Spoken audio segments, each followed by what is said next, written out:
आज यहाँ पर कुछ मुख्तलिफ़ ऑर्गेनाइजेशन की जानिब से एक प्रेस क्लब में रखी गई थी। रिसेंटली डिस्ट्रिक्ट एडमिनिस्ट्रेशन और पुलिस के जानिब से एक प्रेस मीट थी जिसमें बहुत सारे बातें हम लोगों के सामने आए हैं और हमको ये महसूस हुआ कि इसका हम जवाब देना ज़रूरी है, क्योंकि उसके अंदर बहुत सारी चीज़ों को छुपाया गया है और उनकी बहुत सारी गलती है। अपनी गलतियों को भी वो लोग छुपाए हैं। उसी गलतियों को यहाँ पर हम बताने के लिए यहाँ पर एक प्रेस मीट रखे थे। सबसे पहले गलती ये है कि आपने 27 से लेकर 3 मार्च तक एक 144 को जो है इम्पोज किया गया था। 144 का मतलब क्या है? 144 इम्पोज ऐसी जगह पर किया जाता है जहाँ पर अगर लॉ एंड ऑर्डर का प्रॉब्लम होता है तो वहाँ पर लॉ एंड ऑर्डर को मेंटेन करने के लिए सेक्शन 144 ए के तहत सीआरपीसी के तहत इम्पोज करते हैं, तो वहाँ पर पाबंदी आयद करते हैं। तो 144 होने के बाद डिस्ट्रिक्ट एडमिनिस्ट्रेशन की जिम्मेदारी होती है कि पूरी तरह से पाबंदी हो, वरना 144 इम्पोज करने की ज़रूरत नहीं है। तो यहाँ पर 144 इम्पोज करने के बाद 1 तारीख को हमारे जो इलेक्टेड रिप्रेजेंटेटिव हैं, जो लॉ मेकर्स हैं, MLA, parliamentary, all are law makers, वो लोग जो है कानून बनाने वाले लोग वहाँ पर सेक्शन 144 को तोड़कर एक ग्रुप की शक्ल में वहाँ पर हज़रत लाले मशाक अंसारी की दरगाह पर आते हैं। वहाँ पर स्लोगन्स लगाए जाते हैं, वो स्लोगन्स हेटेड स्लोगन्स लगाए जाते हैं। वहाँ पर हाथों में लकड़ी होती है, स्टिक होती है, कुछ नौजवानों के हाथ में तलवार होते हैं, एक जुलूस की शक्ल में जाते हैं और पुलिस जो है वहाँ पर तमाशीन बनकर देखती रहती है। उसके बाद एक माहिदा होता है कि 10 लोगों को छोड़ेंगे। 10 लोगों को कैसा छोड़ सकते हैं? जब 144 इम्पोज करते हैं तो 4 से ज़्यादा लोग वहाँ पर नहीं है, फिरना नहीं है। तो यहाँ पर 10 लोग क्या कर रहे हैं, तो फिर खुद अपनी गलती वहाँ पर एक्सेप्ट कर रहे हैं। मीडिया वाले उस वक्त उनको एसपी साहब को पूछ रहे थे 144 की बात कैसा ये करें।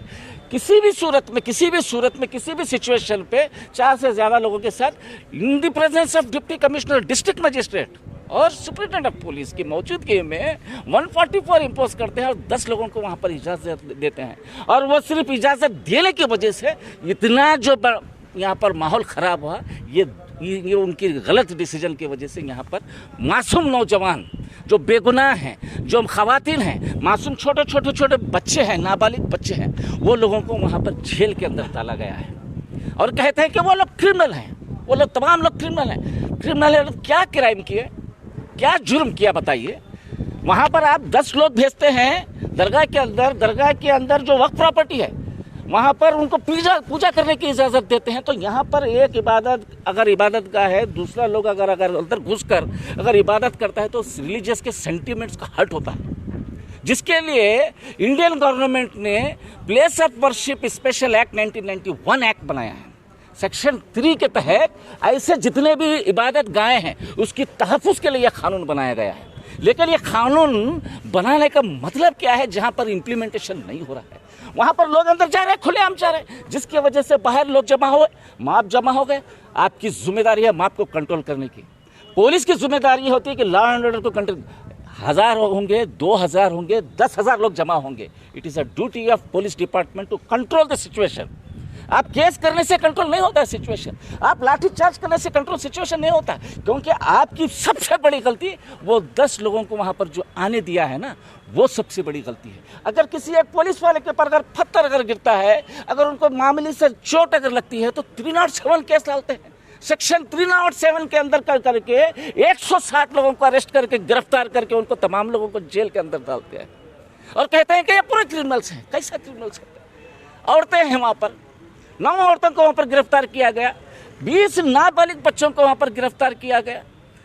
1 घंटे के अंदर आपको पता चला है कि ये लोग मर्डर करने की कोशिश कर रहे हैं। 307 का मतलब क्या है? अगर किसी आदमी को हम मारते हैं, जख्म अगर ऐसा जख्म होता है जिसकी वजह से मौत हो सकती है, उसी सूरत में ही 307 डालना होता है। यहाँ पर किसको इंजरी हुई है?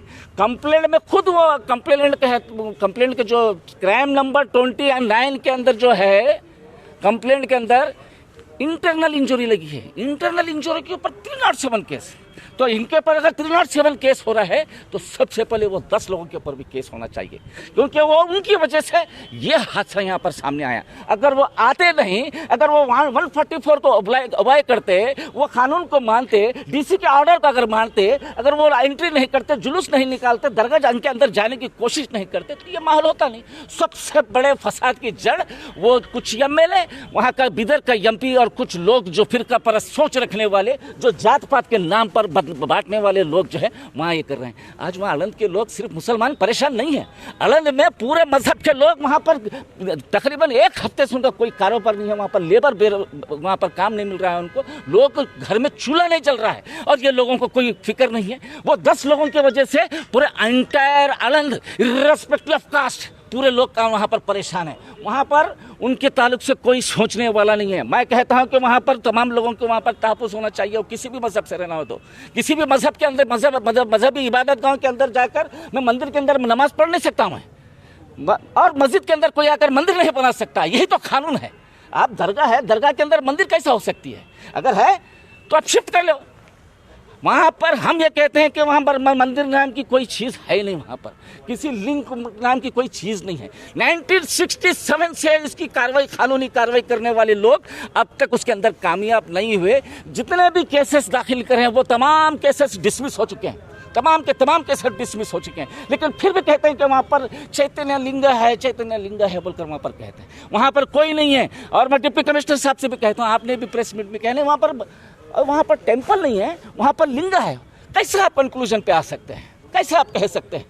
वो एक इबादत गाह है, वक्फ प्रॉपर्टी है, वक्फ प्रॉपर्टी गैजेट नोटिफाइड वक्फ प्रॉपर्टी है। उसके अंदर दूसरी उसका कैरेक्टर चेंज नहीं कर सकते। वक्फ प्रॉपर्टी का एक मर्तबा डिक्लेयर अगर होता है तो उसका कैरेक्टर, उसका ऑब्जेक्ट जो वक्फ प्रॉपर्टी का ये करना होता है उसको तब्दील नहीं कर सकते। ये कानून कहता है। आप पढ़ना चाहिए, आप काबिल लोग हैं, हम काबिल लोग नहीं हैं।